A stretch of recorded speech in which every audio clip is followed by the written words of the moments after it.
So ito po yung sunod mga kababayan. Ano yung sunod, Kent? Dito tayo kay Chabit. Nako, sumasakit na naman yung ulo ko dito kay Chabit. Ha? Mga kababayan, eto na nga. Si Chabit Singson mga kababayan, may binulgar ngayon about kay Madriaga. Mga kababayan, kung naalala ninyo, nag-leak po yung mga picture ni Madriaga at ni Chabit na pumunta si Madriaga sa bahay ni Chabit na nagpicture nga sila. Naalala nyo mga kababayan? Naalala nyo, di ba may picture si Madriaga at si Chabit?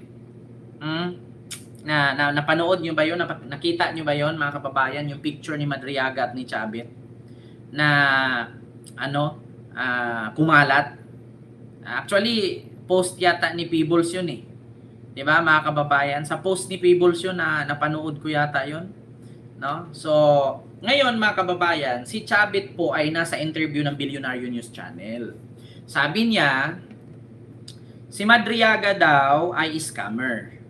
No, wag daw maniwala kay Madriaga kasi scammer daw 'yon. Pumunta daw doon sa bahay niya, nanghingi ng pera, kinasuhan daw niya. Ini-scam daw siya. Ano kayang rason kung ano kayang pang-i-scam ang ginawa ni Madriaga, mga kababayan? Yung Madriaga, professional scammer yun.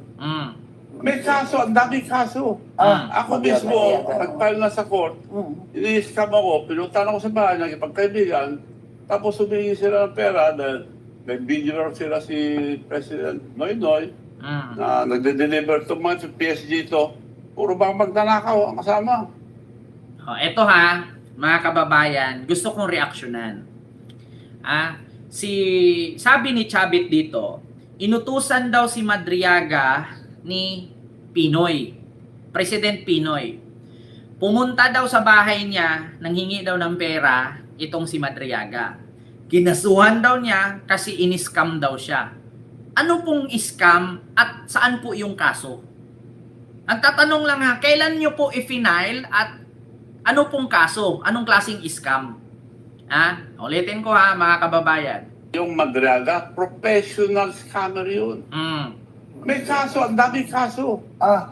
Ang daming kaso. Actually, mga kababayan, naniwala naman ako na 2 o more than 1 is mini. Yeah? Kapag higit sa isa or sa dalawa, marami ang ibig sabihin nun. More than 1, marami. No? So, maniwala ako na maraming kaso. Una, may kaso siyang kidnapping. Pangalawa, yung kaso ni Sarah. Pangatlo, yung kaso niya kung totoo man. So, more than 1 means marami. Naniwala ako, no? Pag more than 1. Mismo, nag-file na sa court, ini-scam ako, pinuntahan ako sa bahay, nagipagkaibigan, tapos humingi sila ng pera dahil may video sila si President Noynoy na nagde-deliver to mga PSG to. Puro bang magnanakaw ang kasama. Nakarmas pa sila, so hinuli ko lahat. Ano daw, nakaarmas sila, tapos hinuli daw lahat. Sige nga, mga kababayan, hanapin natin paanong naka-armas. PSG, natural pag PSG may armas. Tapos hinuli daw. Anong karapatan ni Chabit hulihin si Madriaga? Sige nga, hanapin nga natin. Madriaga Chabit. Lalabas naman yan, mga kababayan. Tama man yan. Ito ba yon? Ito ba yon mga kababayan, yung sinabi ni Chabit na si Madriaga at siya? Paano mo hulihin kung bangkong yung kamay mo? Paano mo hulihin kung yung kamay mo merong saklay-saklay? Ayan ba yung sinasabi na hinuli daw, in-scam daw siya nang hingi ng pera? Pag ito makarating sa abogado ni Madriaga, tapos ikanta lahat ni Madriaga yung sikreto ninyo, Chabit, nako, Chabit, masabit ka na naman dito. Alam niyo, sa totoo lang, lahat ng issue si Chabit sumasakay. May plano kasi tumakbong senador para maingay yung pangalan.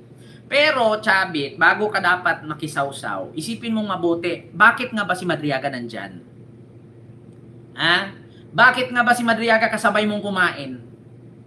Baka pag may ibulgar si Madriaga dyan, patungkol sa pinunta niya dyan, o baka may hinatid.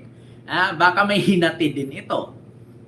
Hindi ka isinali ni Madriaga, pero baka madawit ka ni Madriaga. Alam mo, sa totoo lang, Manong Chabit. Manong Chabit. Totoo lang. Pag ito nakarating sa kampo ni Madriaga at merong ikanta si Madriaga, baka ipatawag ka rin.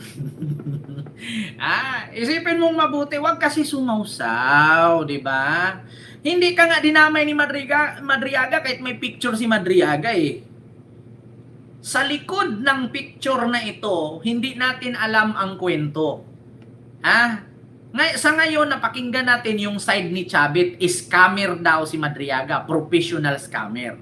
Paano kung sa gagawa ng affidavit si Madriaga patungkol sa'yo, baka may hinatid si Madriaga, may ibinigay sa'yo, ganito ganyan, ilang duffel bag, baka sasabit ka niyan.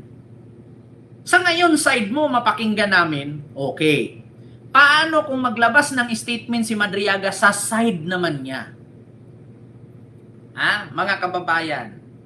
Yun ang ano ko yan ang iniisip ko. Paano kung si Madriaga makarating sa kampo niya ang sinabi ni Chavit na professional scammer daw, nanghingi ng pera, inutusan daw ni Noynoy kasama ang mga PSG. Kasama ang mga PSG, puro daw magnanakaw.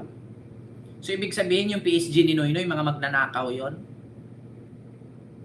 Nako, mga kababayan. Tapos armado daw sila, naka-armado daw. Tapos pinaghuhuli daw niya. Wow! Ang sarap pala doon pumunta kay Chavit, no? Magdala ka ng armas, tapos magpahuli ka kasi kasama mo siya kumain. May libreng picture pa. Kaya mga kababayan, ito yung sinasabi ni Peebles. Ito ang dahilan kung bakit takot si Chavit. Ito Ito ang dahilan kung bakit takot si Chavit.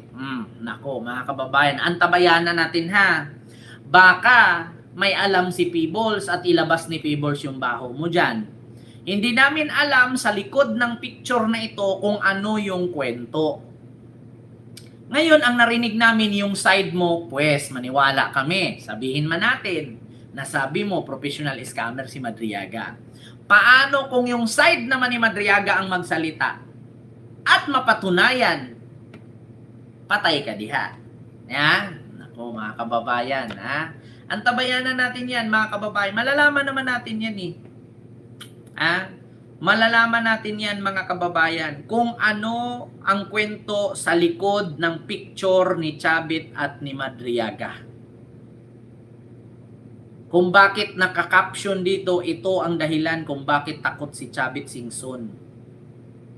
Sa caption ni Peebles, no? Ito pa nakasakay ng kotse, driver pa nga si Madriaga. Nako, hindi natin alam mga kababayan. Antabayanan natin 'yan, antabayanan natin. Ano kaya ang kwento sa likod ng picture ni Ramil Madriaga at ni Chavit? Kasi ang sabi ni Chavit, pumunta daw sa kanya, nanghingi ng pera, professional scammer, kinasuhan daw niya. Nako, mga kababayan. Di natin alam. Antabayanan na lang natin, mga kababayan, sa sunod. So, yun lang, mga kababayan. Maraming salamat po sa inyong lahat.